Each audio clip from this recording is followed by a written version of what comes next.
I'm Brandon Bailey. So I'm from the Aerospace Corporation, which is a federally funded research and development center in the U.S. And I've been doing a few things here and there around cybersecurity and space systems for a few years. A lot of my experience has been in NASA, but I've gotten lucky and been able to do some interesting research as well as operational pen testing and exploitation of real life, operational systems. So not everyone gets that pleasure of being able to go after real systems. They're sometimes relegated to labs, but we actually get some experience doing this in the real world, on the ground and in space. So what we're going to talk about today is some of the important aspects of data link layer encryption. So I think there's going to be a presentation after mine that's going to talk about a specific implementation for data link encryption. But we're going to talk about some attacks and things that will help educate the audience on why that's important. So let's see here. All right, so if we look at the basics of commands and telemetry, this is a very rudimentary example of kind of how this works. And if you were to try to break this down, right, pretty basic. You got some sort of operator commanding the vehicle. And in a lot of instances, a lot of architectures, there's some sort of bulk crypto unit here, hopefully, that there's some sort of crypto unit in the system that sends, that encapsulates the data and sends it and then decrypts it on the way down. So sometimes what I've heard in the past is, we got crypto, we're good, right?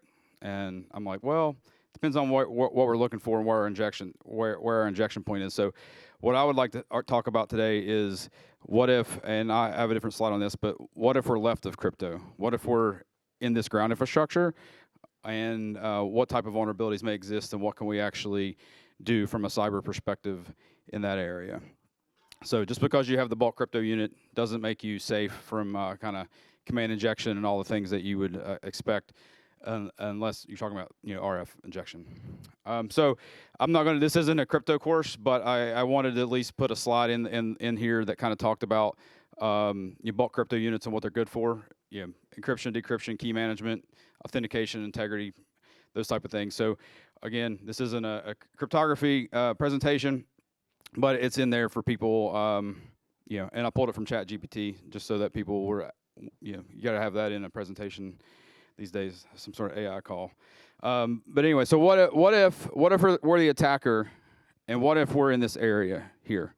What if we're, on the network, rogue device, Raspberry Pi, land turtle, whatever device you want, or if you've, through social engineering, some phishing, whatever, however you've gotten into left of crypto unit, you're in this area. What can you do, and what type of attacks would you want to try to do, and depending on what you're trying to accomplish. So when I'm doing pen testing and doing live operational testing, right, a lot of times we'll go after the command and control workstation, the TT&C software. So we'll go after the individual software layer, or we'll go after the user terminal type thing, which in our context a lot of times is like the front end processor, or sometimes it's the modem, but we'll go after the front end processor.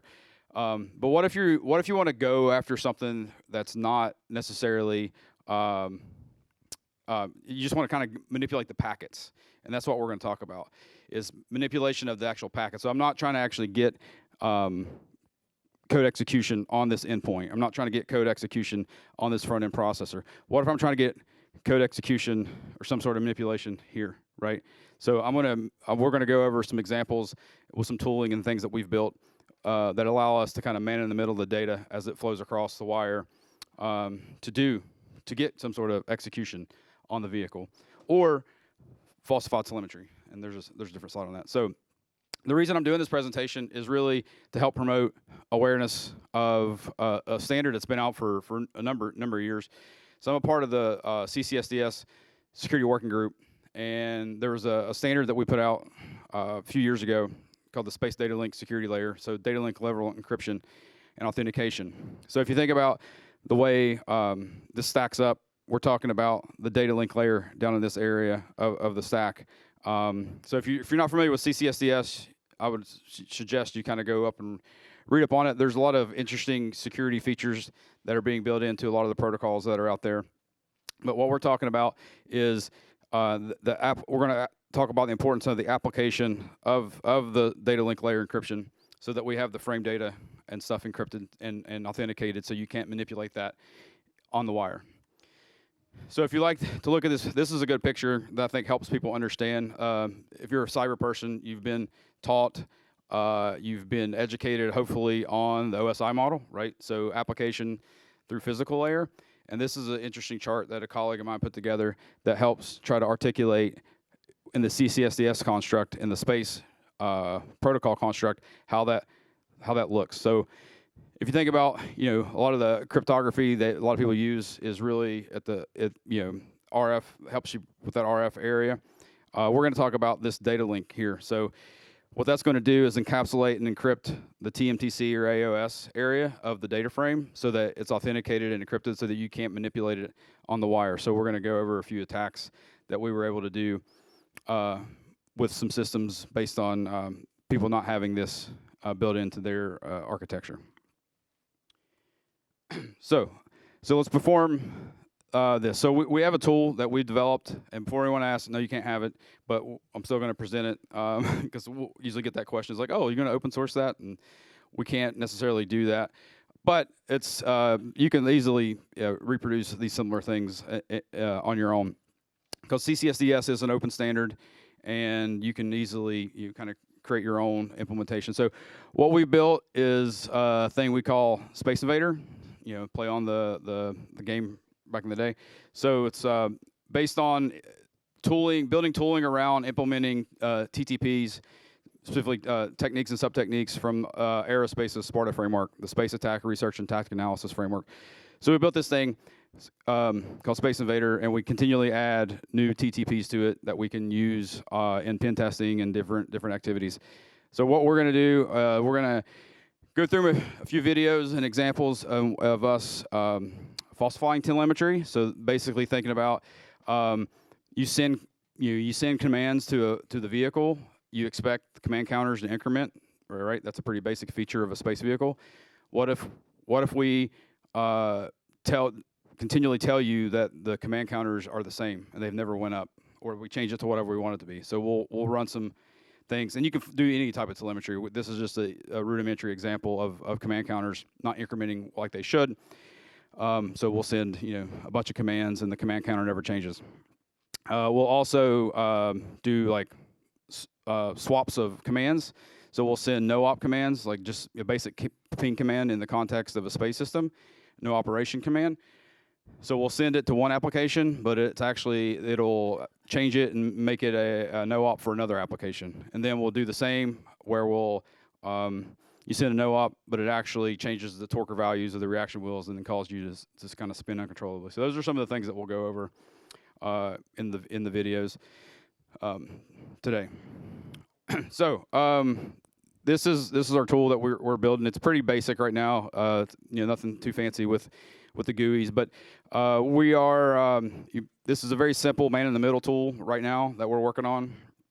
Basically, you can give it the source and destination port information, and it'll inject packets. So it'll change packets. So you can basically specify, hey, if this packet comes across the wire, change it with this one, and send it here. Send it X amount of times, or send it continuously.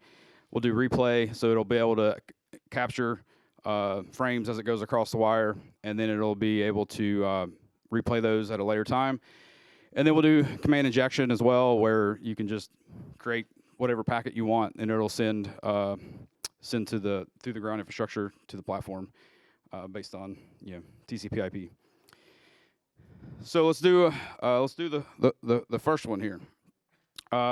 So as a part of this experiment demo, what have you, is we're going to use a free and open source simulation from NASA. So if you're not aware of this, hopefully you are, but I'll put the link here for GitHub. So just NOS3 NOS Cube from GitHub. It's very good free simulator to do various research activities that you want to do. So what we're looking at here is we have the Cosmos 5, which is the latest version of the open source ground software Cosmos. Over here in this side of the screen, you'll see this is usually where the flight software. So you'll see this is like the terminal output for the flight software, which is the NASA core flight software. And then you'll see in some screenshots, videos, you'll see a visual representation of the CubeSat. So you can actually see physical things that are occurring on the platform. And then what you'll see in the middle here, this is our tool. So you'll see, potentially may see like, data flowing across, which is like the unencrypted components or the encrypted components, whatever we're working on. Where it's coming from, where it's going, what port. Just to kind of give you a lay of the land for the videos, because just kind of have that in your mindset. You'll see ground on this area, Cosmos, that's the TT&C software. You'll see our men in the middle tool here. Then you'll see the flight software in this area, and then you'll see the what's called the 42, which is a visualization tool for the space up. So first one would be no SDLS. So that's no data link encryption. So this means standard mission, TT&C data flowing across. It's going to hit a crypto unit, hardware crypto unit before it goes to the modem, and so forth and so on. So we're injecting ourselves in the infrastructure left of crypto in this case. So we'll play the video, kind of what this looks like. So what I'm doing here is basically changing the packet. So anytime that I send a no-op command, it's going to change it to. So I'm sending a camera no-op command right now, and you see here that the camera responds accordingly. Hey, I received a no-op command. So what we're going to do, and you see the command counters. In this case, this was a change. So that was I was changing it, falsifying the telemetry. That was the first step. Sorry, I jumped ahead. So this was basically falsifying the telemetry, so the command counters will never increase. So as soon as I stop that falsifying telemetry, it goes up to 21. So that was a pretty basic thing where we sent a bunch of commands, and then the command counter didn't go up. It stayed at 2. And then So any packet that come in, which was a telemetry packet, it would keep the packet the same, so that indefinitely, so that it would never go up. So you'll see as the commands go up, the command counter never changed. And then as soon as I stop the attack, it actually would then move up to 21. So that's kind of how that kind of basic attack. Nothing crazy, but it is interesting to think about that process of like, from a cyber perspective, if you're monitoring telemetry as a component of your cyber defense strategy, how much confidence do you have in that in the data, right? In the integrity of the information? Because if you have an attacker on the ground in your infrastructure and you don't have proper data link encryption, you could potentially be subject to something like this. All right. So next one. So this one, you'll see the camera no-op go across, and we're gonna change it the next time it goes across. So this one's pretty basic as well. So every time the camera no-op goes across, we're going to change it to a different no-op. So we're basically launching the attack, saying, all right, when I send a camera no-op, I'm going to actually send a different no-op. So you see here in the flight software now it responds with a different application. So that's just basically reconfiguring the data as it goes across the wire live to change it to something else. So you continually see every time I send a no-op, and then as soon as I hit stop on that attack, then I send the no-op again, you start seeing the camera no-op. So that's kind of manipulation, the integrity of the command data as it goes across the wire, changing it to something else. Now, no-ops are cool and all, but we should do something a little more interesting. So in this case, as you send another no-op to your payload to do something on the camera, it's going to change the reaction wheel information.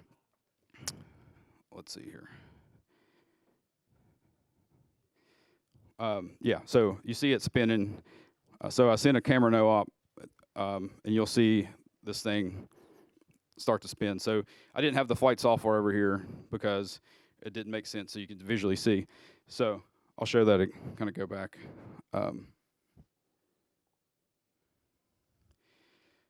So you see me click this button, and then you'll see the vehicle start to do spin. So that's just another example. So you can get creative, right, with this. So the whole point of this is to show you, like, okay, can you trust the integrity of the telemetry coming down for cyber defense, or just state of health, or can you trust, that you're sending a no-op or sending whatever command you think you're doing, is it actually going to do? And that's the importance of, having these security controls implemented, because if you have an attacker at certain points in the architecture, things can go bad. All right, so let's implement SDLS. So then we reconfigured this simulator to have SDLS enabled, but we only did cryptography in this case. So SDLS as a protocol does authentication and encryption. So the importance is do both. So in this example, basically, you can launch an attack. You can try to change the data, like I did before, and you send the commands, and nothing happens. So because the data is encrypted, it basically, you try to manipulate it, and then it fails on receive end. So you can sit there and try to send as many packets as you want, and it'll never happen. So you'll never be able to man in the middle the traffic and change it on the wire like you did before. And if you look up here, if you go back and compare the slides, you'll see that the data looks different when it's encrypted, obviously, than when it's not. So that's just an important thing. So when I stop launching the attack and hit send, you'll see the no-ops go across. So that's important. But if you don't have certain things like command counters, like Johannes said, or other types of sequencing on your system, and you just encrypt, then you're still vulnerable to replay attacks. So in this case, I just recorded the data and then replayed the no-op 10 times. So I'm replaying the encrypted SDLS packet 10 times, and you see what happens. So it's very important when you implement these things, make sure you implement them properly. You have both the encryption and the authentication enabled in this case. So now let's do both. So I'll send a few no-ops here just to show you the system's working. Let's launch the attacks that we just tried, and nothing works. So it's not a cool demo to see nothing work, but so the replays don't work, the manipulation doesn't work, that type of thing. So authentication encryption is a very basic tenet of cybersecurity. But I'm just trying to articulate the importance of it. And why SDLS is an important implementation, because if you don't have it, you could be vulnerable to this. So this is just showing a video of loading a command and telemetry database file that then gives me the ability to do command link injection, which doesn't work. So it'll fail on what I send. So we don't need to necessarily watch that for the sake of time. These slides and stuff are available elsewhere. So what to do about it? So if you use any of the tools that we've put out in the last year, specifically SPARTA, so why is this important? So you can go into our tool set and just pick like replay attack, eavesdropping attack, ground system being used to prevent downlink, which is something we did in those scenarios, or try to attack from a rogue ground station.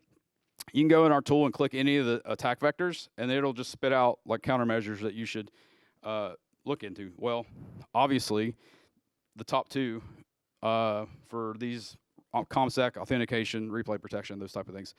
So the intention was to articulate the importance of these, and also some of the tooling that's out there. So lastly, so don't just do this. Also encrypt here, data link layer, very important, because I've done a lot of pen testing and a lot of things on ground infrastructure, and if you insert yourself in the right area, this applies to ICS, OT, SCADA stuff too. If you get yourself in the right area, you can wreak havoc on an environment. And rogue ground stations being used as a mechanism to command and control and impact the space vehicle. Using our notional risk scoring system that we published, the rogue ground stuff is as high as it gets, right? Being able to use the ground to interact with the vehicle is a high one. So adding defense in depth is key. Implement SDLS. I think the next presentation is going to go into an actual implementation of it. use the extended procedures that are there as well, which is an extension to the spec. So it's important. And I think that's it. So these slides, I'm assuming, are going to be available. There's a bunch of links and all sorts of information on a lot of tooling that we've put out recently. And this presentation has all sorts of links in it, so you can go there. So I think got maybe a minute or two for questions, or more time, actually. Yeah. Yeah. So there should be 10 minutes for questions. Questions, please, questions. Very good presentation. Someone? Perfect. The first one. Hi, good afternoon. Hi, Brandon. You have mentioned CCSDS, SDLS, which is a point-to-point or layer 2 ISO. Are you considering SPARTA also other layer 3 like IPsec or higher up the stack? And this addresses the potential use case of satellites acting as routers in space, where you might want to command the satellite through the crosslink. Yes. Yeah. Yeah. The being used as a crosslink hopping or using the crosslink as a means to get code execution on other satellites, a big threat vector. So yeah. So you like from the SPARTA context, we talk about high level concepts for countermeasures, ComSec, authentication, these other things. So you would have to implement those at various layers, right? Even for the crosslink, and then from the ground, the TT&C up and down.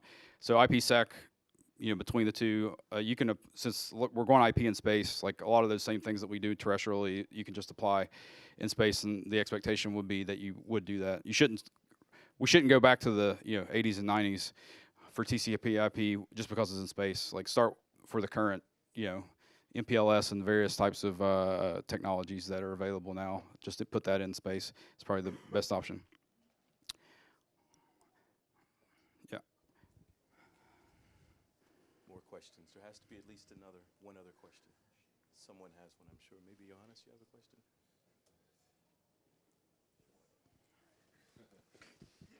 Thank you. So you said that you could basically do replay attacks. What would be some interesting commands that you would do replay on? Well, it depends on your objective. So what impact are you trying to have? Are you just if you're trying to just cause a bad day, any orbit maneuvers, obviously you would replay those. That's what we do for demonstrative effect to cause degradation or destruction of a vehicle, is focus on the attitude control. Or another one would be certain anything physical movement, solar array deployment. You should have fault management that should prevent you from trying to do that again, or some sort of maneuver with the solar arrays. But that'd be another one. But it all depends on your objective of what you're trying to accomplish with the attack. Most of the times we do them, it's all pretty benign, because we don't want to actually take out the vehicle. Because we're doing a lot of experimentation in space right now with different platforms and vehicles. So you don't really get approval necessarily to take out a vehicle unless it's end of life, and then you can maybe have some fun with it. But typically it's just benign things. But from an attacker perspective, you want to do the more interesting stuff, which would be the orbit dynamics aspect. Or we've also done some things with encryption keys. So that's not a replay, but kind of manipulation of the keys to create like a pseudo ransomware environment where you control the keys so they can't communicate to the vehicle. Would you basically ransom the vehicle at that point? So something like that would be of interest, and we've done that on some experiments. Hi, Ali Abbasi from CISPA. I have a question. These methods which you actually showed, does it work on deeper space missions? So I guess there might be some differences because, for example, the transmitters which they are using for example, sending telecommands, it's going to be just way overpowering you, for example. Yeah, so are you asking, can SDLS work over, or just encryption in general? So the methods which you are showing, for example, as a demo for some of the satellites, I guess it would work for LEO satellites, right? But does it work for, for example, when you have deeper space missions, which basically then you can't overpower the transmitter, for example, in this case? Yeah, but well, in this example, which if you could go, I don't know if you can bring the slides back up. I'll revert back to to where the attack is. So it doesn't matter if you're in cislunar or you're in deep space or wherever. This attack that I'm talking about here transcends any orbit, because where you're actually at, because you're actually using the infrastructure, right? Because you're left of crypto. So let's just say this is the dish that goes to deep space or cislunar, right? I'm injected here. You're going to forward that packet for me, right? So it's not an RF intrusion. So yes, on the RF side, it obviously gets harder with different orbit planes. So you can get, if you're in deep space or cislunar, you got to have substantial power to do those things. That's why when you talk about in the SPARTA context and from a risk perspective, this is why, this is using your ground station as a means to attack your system is the highest on the chain, because it's the easiest to actually do, as opposed to some other attack vector. Anything else? Was that a question or? Okay, if there's no other questions, then thank you very much, Brandon, for a great presentation.